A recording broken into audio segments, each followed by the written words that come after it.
વડોદરામાં સયાજી હોસ્પિટલમાં વધુ એક બેદરકારીનો આરોપ થયો છે। સયાજી હોસ્પિટલની વધુ એક લાલિયાવાડી સામે આવી। દાઝેલા માસૂમને વોર્ડ બદલવામાં પરિવારને હાલાકી થઈ। વ્હીલચેર સ્ટ્રેચર ન મળતા માતા બાળકને ગોદમાં લઈને ભટકી હતી, ત્યારે બાળકને ચડતી બોટલ પણ પરિવારજનોએ હાથમાં પકડી હતી। એક વોર્ડથી બીજા વોર્ડ સુધી લઈ જવામાં સુવિધામાં અભાવ થયો હતો। સયાજી હોસ્પિટલની વ્યવસ્થા સામે ગંભીર સવાલો ઉઠ્યા છે। ત્યારે વડોદરામાં સરકારી હોસ્પિટલની કેવી દશા છે તે આપ આ દ્રશ્યોમાં જોઈ શકો છો। આજે નાનું બાળક છે, તેને બોટલ ચડી રહી છે અને તેને ઉચકીને લઈ જવો પડી રહ્યો છે। એક સ્ટ્રેચર સુદ્ધા તેને ન મળ્યું। આ વિશે વધુ માહિતી મેળવીએ અમારા સંવાદદાતા રવિ અગ્રવાલ પાસેથી। રવિ, વડોદરામાં સરકારી હોસ્પિટલોની કેવી દુર્દશા છે, આ સયાજી હોસ્પિટલની કેવી દુર્દશા થઈ છે તે આપણે આ દ્રશ્યોમાં જોઈ રહ્યા છીએ। આ લોકોને જે હાલાકી પડી, હવે સયાજી હોસ્પિટલ આ બાબતે શું તેમની તરફથી કહી રહી છે અને શું ચોકસાઈ કહી રહી છે? બિલકુલ મિથુન, વાત કરવામાં આવે તો વડોદરાની સયાજી હોસ્પિટલની એક લાલિયાવાડી સામે આવી છે, જેમાં 4 થી 5 વર્ષના દાઝેલા બાળકને વોર્ડ બદલવા માટે પરિવારને ખૂબ મુશ્કેલી પડી। વ્હીલચેર કે સ્ટ્રેચર ન મળતા બાળકની માતા બાળકને ગોદમાં લઈને આમ તેમ ભટકવા મજબૂર બની।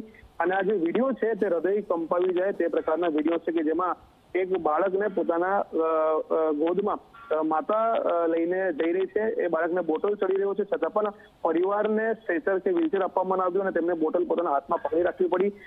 દાઝેલા માસૂમને હોસ્પિટલના એક વોર્ડમાંથી બીજા વોર્ડમાં લઈ જવા માટે કોઈ સુવિધા નથી અને તે આ દ્રશ્યો પરથી સામે આવી રહ્યું છે। અગાઉ પણ આવા દ્રશ્યો સામે આવ્યા હતા કે જે સગા છે તે પોતાના દર્દીઓને હાથમાં ઉચકીને અથવા તો સહારો આપીને લઈ જતા જોવા મળતા હતા અને હોસ્પિટલ તંત્ર એક જ જે વાત કરતું હતું કે અમે કોઈ પણ આ બાબતની તપાસ કરીશું, સ્ટ્રેચર અને વ્હીલચેર અવેલેબલ છે, પરંતુ આ દ્રશ્યો પરથી સામે આવી રહ્યું છે એક તરફ હાઈટેક અને એમ્સ બનાવવાના જે સપના જોવામાં આવી રહ્યા છે સયાજી હોસ્પિટલને, ત્યાં પ્રાથમિક સુવિધા પણ નથી, ત્યારે કેવી રીતના સુવિધાઓ દર્દીઓને કે તેના પરિજનોને મળશે તે સવાલ આ દ્રશ્યો પરથી ઉઠી રહ્યા છે। જી, સયાજી હોસ્પિટલના અધિકારીઓ આ બાબતે કોઈ જવાબ આપ્યો છે? મિથુન, સયાજી હોસ્પિટલના અધિકારીઓએ હજુ સુધી આ બાબતે કોઈ જવાબ નથી આપ્યો। તેઓએ એક રટન ચોક્કસથી લગાવ્યું છે કે આ વિડીયોના આધારે અમે તપાસ કરાઈ રહ્યા છે, કયા સ્ટાફની બેદરકારી હતી, કેમ તેમને સ્ટ્રેચર કે વ્હીલચેર ના મળ્યું તે બાબતની તપાસ કરીશું, ત્યાર પછી કોઈ ઓથેન્ટિક ઇન્ફોર્મેશન આપી શક્યું તે પ્રકારની વાત કરી રહ્યા છે। પરંતુ દર વખતે આ જ પ્રકારનો ખુલાસો અને આ જ પ્રકારનું રટન સયાજી હોસ્પિટલના સત્તાધીશો આપતા હોય છે, ત્યારે આરોગ્ય વિભાગે આ ધ્યાનમાં રાખવું જોઈએ કે સયાજી હોસ્પિટલમાં કયા પ્રકારની લાલિયાવાડી અત્યારે ચાલી રહી છે। જી, આભાર રવિ માહિતી આપવા બદલ। તો એક વોર્ડમાંથી બીજા વોર્ડમાં લઈ જવાની જવાબદારી હોસ્પિટલ સ્ટાફની હોય છે, જ્યારે કોઈ પણ દર્દી એક વોર્ડમાં દાખલ હોય અને તેને બીજા વોર્ડમાં ખસેડવાનો હોય તો તેની જવાબદારી હોસ્પિટલની બનતી હોય છે। તેને સ્ટ્રેચર આપવું કે વ્હીલચેર આપવી તેની જવાબદારી પણ હોસ્પિટલની બનતી હોય છે, પરંતુ સયાજી હોસ્પિટલમાં કયા પ્રકારની લાલિયાવાડી છે તે આ દ્રશ્યો પરથી આપ જોઈ શકો છો।